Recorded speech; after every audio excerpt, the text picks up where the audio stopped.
ভাইরে ভাই, এমন আজব চুলা আমি জীবনেও চোখে দেখিনি। হ্যালো গাইস, আসসালামু আলাইকুম। আশা করি সবাই ভালো আছেন।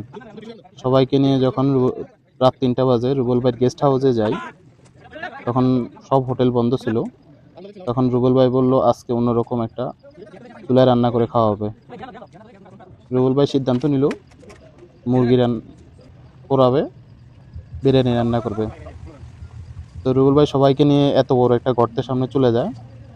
তখন রুবেল ভাই সবাইকেই বললো এখানে লাকড়ি ফালানোর জন্য। লাকড়ি জ্বালিয়ে সে শুরু করলো রান্না। সে কে এলাই কাণ্ড! ভাবলাম এই গর্তে এত লাকড়ি জ্বালিয়ে কিভাবে রান্না হয়, এত বড়! এটা নাকি আবার চুলা।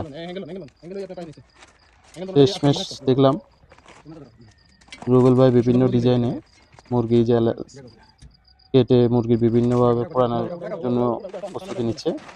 সাথে বিরিয়ানিও একসাথে রান্না করবে। মাশাআল্লাহ, খুব সুন্দর রান্না হয়েছে। এত মজার খানা আমি কখনোই খাই নাই। সবাইকে নিয়ে খুব মজা করে খাইলাম। সময়টা খুবই ভালো ছিল। আশা করি ইনশাল্লাহ আপনারা এমন চুলা কখনো দেখছেন কিনা আপনারা কমেন্ট করে জানাবেন।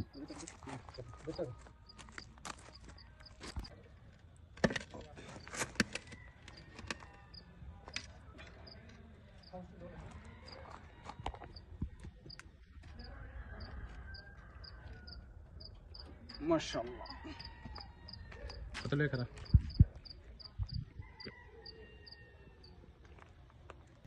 সেকেন্ডে বাইরে যাবে বেটা কত লাগে আবুজুর আলী মিরাজ রাসেল